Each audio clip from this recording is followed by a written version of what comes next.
What up, guys? This is DCG here. Sorry for the loud fan noise.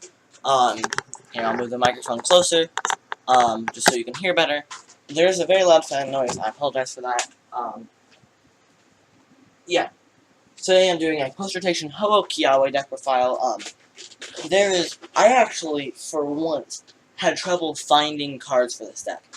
I think that once, Sun and Moon 8 comes out, this is going to be, a good deck. But I actually had trouble finding cards to put in this deck. I was 10 cards short in my, initial first draft. But here it is. So, Ho-Oh Kiawe. First we have 4 Ho-Oh GX. This is the attacker you want to use almost always. Second Fire is not too great. It basically just snipes for 50, I think. Yeah, 50. If it was 60 or 70, it would be really good.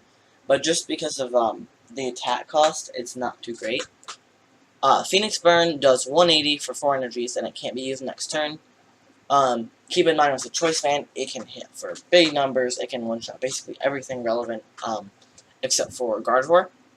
And then Eternal Flame GX, which is not very good. Basically, you can put 2 Fire GXs or EXs on your bench, including something like a Salazzle or a Blaziken, so that you don't have to rare candy them. I actually did think about maybe putting in maybe 1 or 2 Blaziken GX in the deck, without any lower evolutions. I feel like the GX attack you want to use most is either Turtonator or Salazzle, so I don't, actually no, not Salazzle, just Turtonator. And I don't think the Eternal Flame is good enough for 3 energies, especially since you then have to power up the Blaziken. So, we're just using Phoenix Burn for 180 or 210, ideally 210, which is great.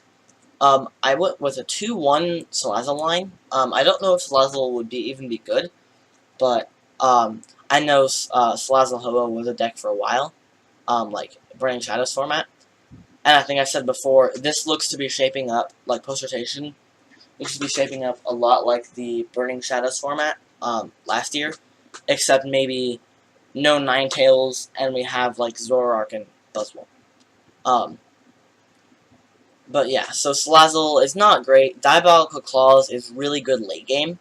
If you can just one turn, when you don't need to attach anything else, just stick an energy on a Salandit, it's so good because late game you can Diabolical Claws for a big knockout instead of having to power up a giant Ho-Oh.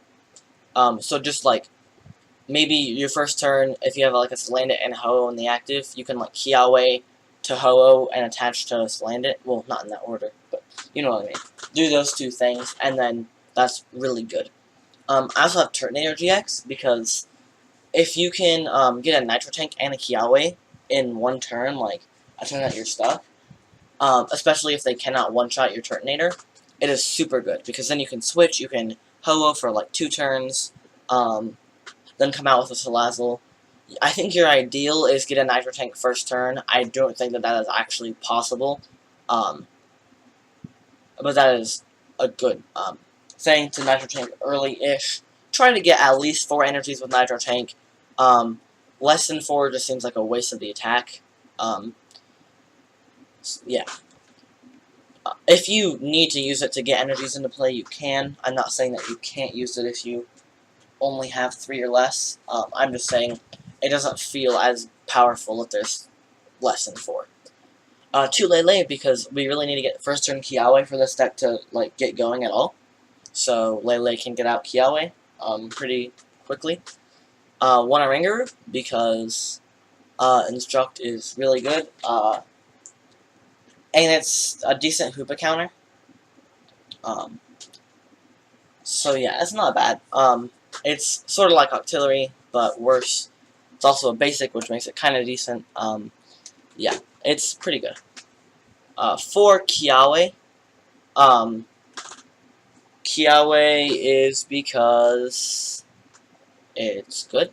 I forgot. Oh yeah, because that's the core of the deck. Kiawe. You need to get 4 energies on Ho-Oh as quickly as possible. Max Looks is not in the format anymore, so this deck loses a lot to that. Volcanion's not in format anymore. Even Scorched Earth. This deck loses a lot. But Kiawe's still here. so that you can Kiawe onto Ho-Oh and do a lot of damage next turn, and then maybe switch or whatever. Yeah. 3 Cynthia for draw support. I think Cynthia is right now the best draw support in post-rotation, until we maybe get something better. 3 Guzma, because you want to utilize the switching effect to be able to reuse your Ho-Oh GX. And then 3 Tate and Liza, whatever. Similar, again, it's draw support and you can switch. I'm actually not a big fan of this card, but in decks like Buzzwole and Ho-Oh, it actually seems pretty promising. And then 2 Judge. I'm not really a big fan of Copycat in a lot of the decks. In Zoroark decks, I really like Copycat, but in most of the like speed decks, I don't think that Copycat is good to play. I think Judge is significantly better. So that's why Judge is in here, not Copycat. Although I do like Copycat better, just like it's a cooler card. 4 Ultra Ball, because you need to get out your Pokemon quick, especially Lele. 4 Choice Band, this seems excessive, but that is because you always need to be able to get 210 Phoenix Burn. Or, I mean, in some cases you only need 180. Usually you need 190 or 210 for Phoenix Burn. So, Choice Band gets you up there. And, Kukui is just too much. Too many supporters, I guess. 4 Switch, because we don't have Float Stone, but this can actually be better, because you can, like, switch between Choice Band Ho-Ohs, which is kind of cool. You can also, when you Guzma or Tate and Liza, if you don't have a second Ho-Oh powered up, you can just switch it back into the other one. 4 Energy Switch, this is a weird one, and I don't know if I like it, but I couldn't really think of much else to use. You could possibly play Order Pad. I just think it could be cool to potentially move energies around, especially if you like have to Kiawe to like a Salandit or whatever. You only need 2 energies, so then you can energy switch 2 of them to somewhere else. Order Pad is probably better, but this was just a cool idea I had, and I haven't tested it at all, so I just thought energy switch might as well be in there. 3 Nest Balls. Nest Ball is good at getting out your basics. The majority of the deck is basics. The only thing that you can't search out is Salazzle GX, and then you probably shouldn't search out Lele because you have to put it directly on your bench, meaning you cannot use Wonder Tag. 1 Field Blower. I was stuck between Field Blower and Counter Catcher, actually. I really like the concept of playing Counter Catcher in the deck. So this could be a Counter Catcher. You could even maybe cut an energy switch to a Counter Catcher, or cut an Order Pad to a Counter Catcher, whatever you're playing. And then we just have 14 Fire Energies to kick it, to end the list.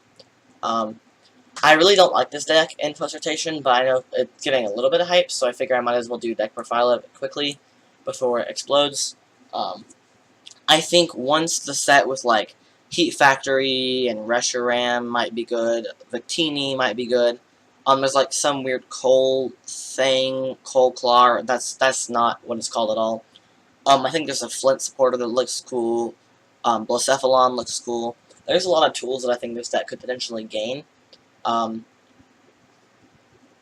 in the future, but not right now, and I don't want to profile decks with future cards right now just for post-rotation. I'm trying to profile what we will have immediately. Yeah, this is my Ho Kiawe deck. I do not think it's very good right now, but that's up to you guys. Leave a like and subscribe to Caterpie TCG for more Pokemon deck profiles, and yeah, I'm doing a lot of post-rotation content right now, so if you're stuck on what to play for post-rotation, or just find these interesting, how I've built my decks, subscribing is a good idea. And then in the future, I'm doing a lot of tournament result decks. I pretty much always do a first place regionals list, and explain the cards in that, so if you're curious, you know what that looks like, and what the explanations look like, subscribe to Caterpie TCG. That's all I have to say.